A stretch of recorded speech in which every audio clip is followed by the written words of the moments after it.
Elizabeth Taylor's life was a whirlwind of glamour, scandal, and heartbreaking truth, but the final of her story remains one of the most shocking. Before her painful death in 2011, the Hollywood legend revealed dark secrets about one of her former husbands, confessing truths she had kept buried for decades. To the world, Elizabeth was the violet-eyed queen of cinema, a woman who seemed untouchable.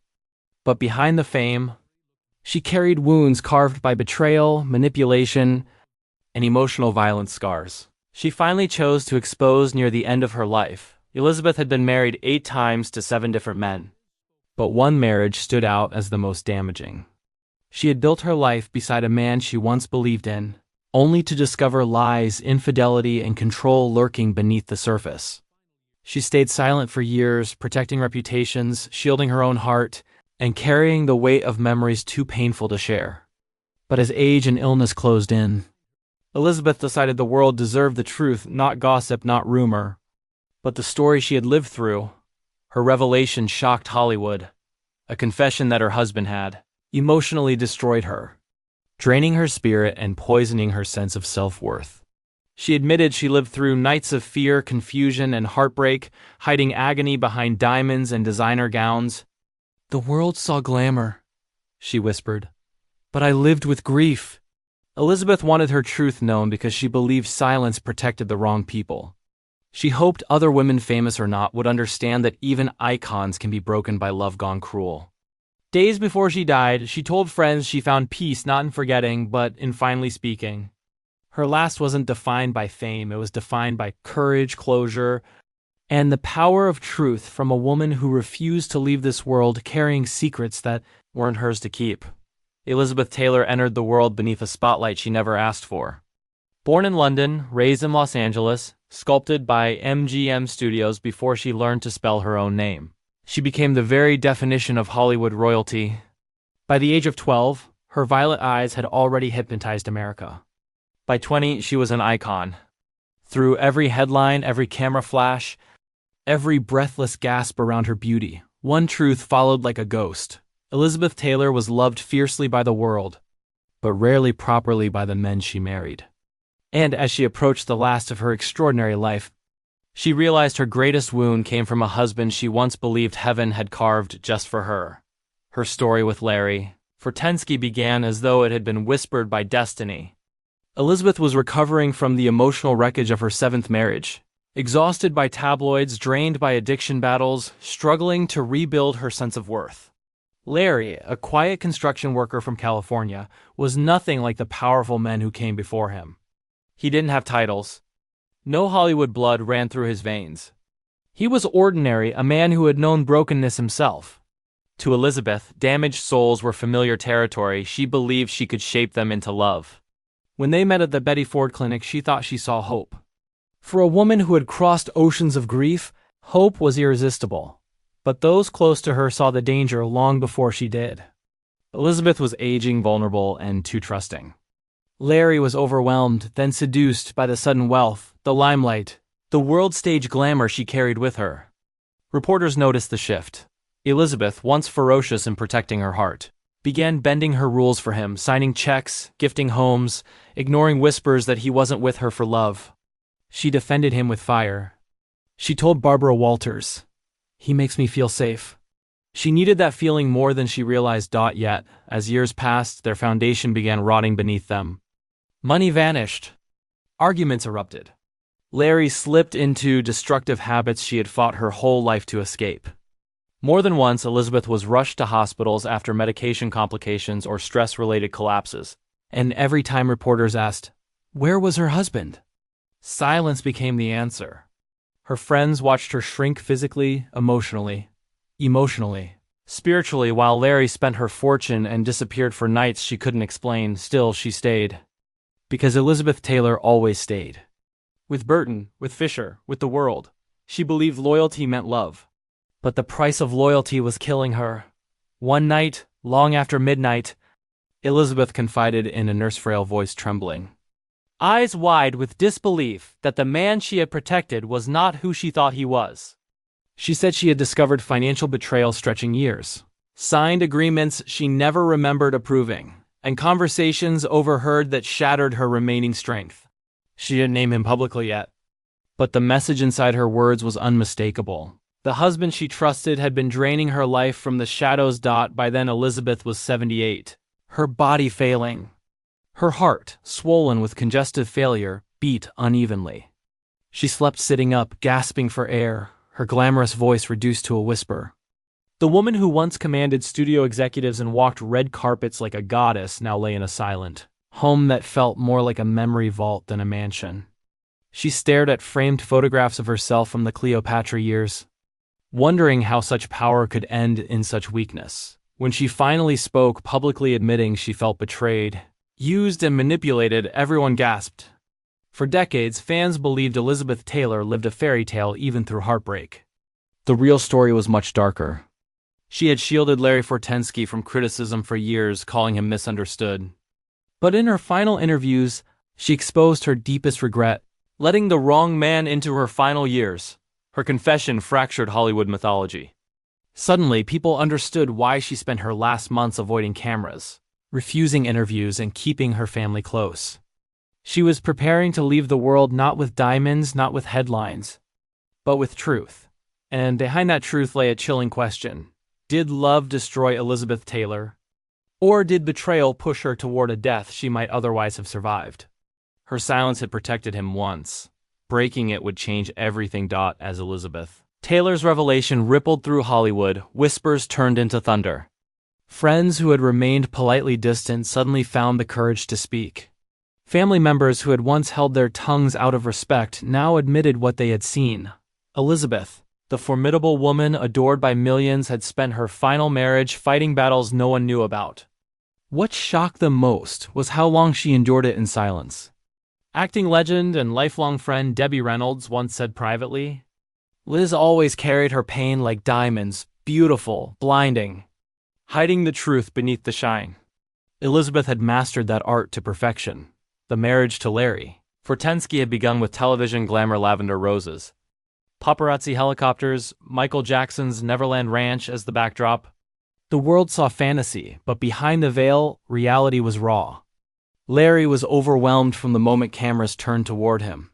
The quiet man who had once worn dusty boots to job sites suddenly found himself strolling beside an Oscar-winning queen. And, as Elizabeth tried to age gracefully, he grew comfortable resting on her wealth. At first, she didn't see the pattern. Larry would ask for help with investments, friends in trouble, or business opportunities. Elizabeth, believing love was generosity, wrote check after check. She trusted him because she thought trust made a marriage real. But by their 4th year together, those around her noticed what she refused to acknowledge. She was shrinking financially, emotionally, and socially. There were days Elizabeth disappeared from public view entirely, too ashamed to tell the world what was happening. Once known for her dazzling entrances, diamonds glimmering, gowns whispering against marble floors, she now stayed in silk nightwear, sitting near windows where soft light hid the swelling in her face. She confided to her doctor that she woke up exhausted, not from age but from fear. She feared losing everything she had earned. She feared dying alone. But most of all, she feared admitting she had chosen the wrong man again. The emotional erosion soon turned physical. Larry became volatile. Arguments echoed through their home like thunder. Friends recalled one dinner where Elizabeth, trying to maintain dignity, reached for Larry's hand, only for him to pull away and mock her in front of strangers. She laughed it off, pretending it was playful sarcasm. Inside, she crumbled. No woman, no matter how legendary, can withstand repeated humiliation. Unfortunately, the emotional violence grew sharper. Elizabeth began keeping secrets, medical crises, injuries, and late-night ambulance rides concealed from the press. One of her nurses later revealed that Elizabeth whispered apologies to the staff every time chaos erupted, as if she believed she deserved the pain for loving him. That self-punishment shocked everyone who knew her strength. This was the same woman who survived scoliosis, addiction, 2 near-fatal bouts of pneumonia, and a brain tumor. But emotional betrayal, especially in old age, is a different kind of illness. By her mid-70s, Elizabeth's health had deteriorated. Her heart was swollen with congestive failure. Her hip replacements made walking agonizing, and the constant stress poisoned her immune system. She blamed aging, but her doctors blamed stress, and stress had a name.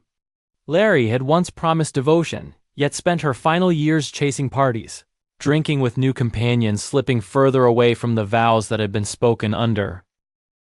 Those words would change how the world saw her. Marriage forever. The revelation of Elizabeth Taylor's suffering did not end with her divorce or her final painful whispers. In fact, the truth of what she endured only began to unfold after her passing. When news of her death broke on March 23, 2011, the world mourned the Hollywood icon, believing she left peacefully surrounded by love. But behind closed doors, those closest to her knew the full picture. Elizabeth had carried emotional trauma right to the edge of her grave. Her children, Michael, Christopher, Liza, and Maria, began sorting through paperwork, letters, and personal recordings Elizabeth had stored away for decades. It was then they understood how deeply she had been wounded, and how bravely she had kept that pain away from public judgment. Among those documents were journals, handwritten notes that revealed how lonely she had been during her marriage. She wrote of nights when Larry slept in another wing of the house, leaving her awake until dawn, terrified by silence and isolation. She wrote of tears that stained the pages as she questioned whether she was still worthy of love, or whether her fame had cursed her heart forever. One entry read, "I know he married a legend and not a woman. Perhaps I forgot how to be one." For her children, those words cut like glass. They had grown up believing their mother was unstoppable. Now they realized she had been breaking slowly before their eyes, and none of them saw it in the months following her death. Larry Fortensky attempted to defend himself publicly. He claimed Elizabeth exaggerated out of anger, insisting she adored him until the end. Yet insiders remembered the reality. Larry did not attend her funeral. As fans stood in silent lines outside Temple Israel, as Hollywood royalty wept, the man Elizabeth once vowed to love was nowhere to be seen. Some believed he avoided the cameras. Others believed he knew he would not be welcomed. Elizabeth's children had made it clear. They blamed him for worsening her final years. Meanwhile, the media pressed on, digging into the marriage, tracing financial trails and interviewing former employees. What emerged was a portrait of a man who loved money more than marriage.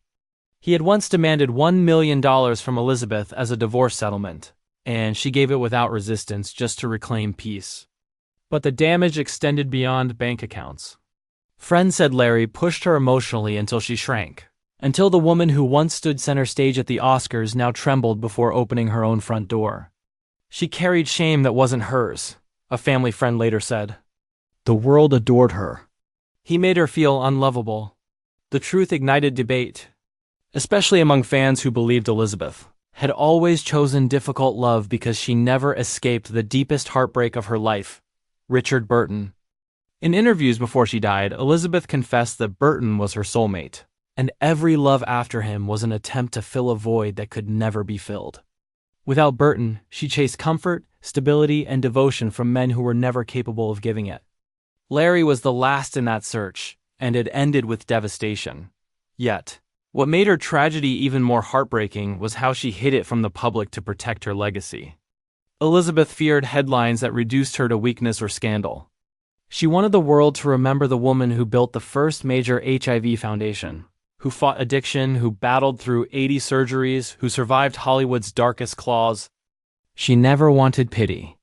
She wanted dignity, so she shielded her truth, whispering it only when her body was too frail to endure silence.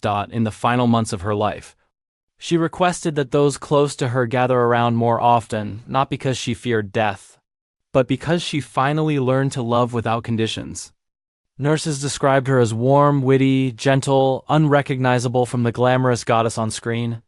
She watched old films with her grandchildren, telling stories about Richard Burton's jokes, Paul Newman's kindness, and Montgomery Clift's laughter. She smiled softly, knowing fame had brought friendships that outlived husbands. One evening, a nurse sat with her on the porch as Elizabeth looked at the sunset and whispered, "I am not angry anymore. Life hurt me, but it also blessed me." That sentence remains the purest portrait of her spirit. She was not defined by the cruelty she endured, but by the strength she kept. After her death, her children vowed to protect her legacy. They sealed portions of her journals, refusing to allow tabloids to twist her truth. They protected her diamonds, her handwritten letters, her love notes from Burton. But most importantly, they protected her memory not as a broken woman, but as a warrior who survived everything, even herself. Elizabeth Taylor's story did not end with betrayal or pain. It ended with forgiveness. And that forgiveness is what made her immortal, not the fame, not the diamonds, not the violet eyes, but the heart that refused to stop loving Dot in the years after Elizabeth Taylor's passing. Her truth continued to echo across Hollywood like a distant bell, soft, steady, unforgettable. What she revealed before her death did not tear down her legacy. It strengthened it. Fans who once idolized the sparkle in her eyes now admired the bravery in her voice. The story of her final marriage was not a scandal. It was a lesson, a warning, and ultimately, a testament to resilience. Elizabeth had lived a life that stretched beyond fame. She battled addiction, defied studios, survived divorces, endured illness, and still fought for others until her very last breath. Her pain did not weaken her legend, it completed it. After the journals surfaced, biographers and historians approached the family for permission to publish them. The children refused. They said her written words were not created for public gossip or profit. They were created for Elizabeth to release her private storms. That decision became symbolic. The woman the world believed belonged to them finally belonged to her family. For once, the spotlight dimmed, and Elizabeth rested in the warmth of those who truly knew her. In the following years, the world shifted. Social movements blossomed, women spoke openly about abuse, manipulation, and trauma. Many credited Elizabeth Taylor as a quiet pioneer. She may not have shouted her suffering to the world, but by whispering it into existence before death, she validated every woman who ever stayed silent. Her story inspired documentaries, essays, and university courses about the power dynamics of celebrity marriage. She became more than a Hollywood icon. She became a symbol of truth emerging from glamour's illusion. Those closest to Elizabeth often said her spirit never really left. Her foundation continued saving lives through AIDS research. Exhibits of her jewelry traveled internationally, dazzling crowds and raising millions for charity. Even in death, she continued giving, something she once said she wanted more than applause. She told a friend, "If diamonds are remembered longer than kindness, then humanity has failed." Those words, once whispered in private, soon became engraved beneath her portrait at a museum event. And what of Larry Fortensky? Over time, the world quietly watched him fade from the public eye. Without Elizabeth, he lived modestly, distancing himself from the shadows of fame. Interviews with him became rare, his attempts to defend his memory dwindled. The public had made their judgment not through anger but through understanding. Elizabeth's fans refused to hate him entirely. Many said she would not want that. After all, Elizabeth forgave him. And forgiving became her final gift to the world. As years passed, stories of Elizabeth's last days surfaced more clearly.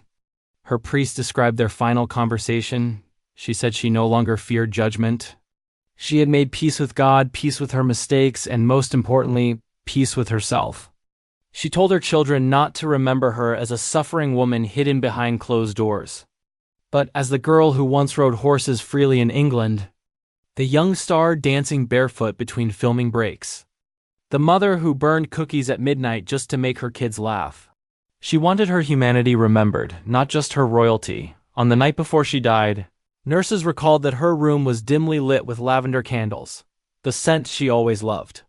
Her grandchildren held her hands, whispering memories, and in the silence, she smiled faintly. There was no curtain call, no final spotlight. The Queen of Hollywood slipped away without fear, without bitterness, without regret. The next morning, the world would learn she was gone, but in that moment, she was simply Elizabeth, a woman who had loved deeply, hurt deeply, and lived fiercely. Her funeral became a gathering of eras. Actors from the Golden Age arrived with trembling steps. Younger stars came humbled, knowing they stood in the presence of a legacy that would never repeat. Her coffin was draped in gardenias and violets, a nod to her eyes. And as she was laid to rest, a hush fell over the crowd, not the hush of grief, but the hush of awe. Today, Elizabeth Taylor's life is remembered as a vast, emotional tapestry woven with triumph, loss, glamour, and courage. The truth she revealed about her last marriage did not break her legend. It freed it. She died not as a victim, but as a victor, a woman who refused to let silence chain her heart. Her honesty in the end became the final jewel in her crown, a crown not made of diamonds, but dignity, Elizabeth Taylor's story remains a reminder to the world. Even icons bleed, and even queens cry, but the strongest souls rise above every pain and speak truth even when their voice trembles. That truth is her immortality.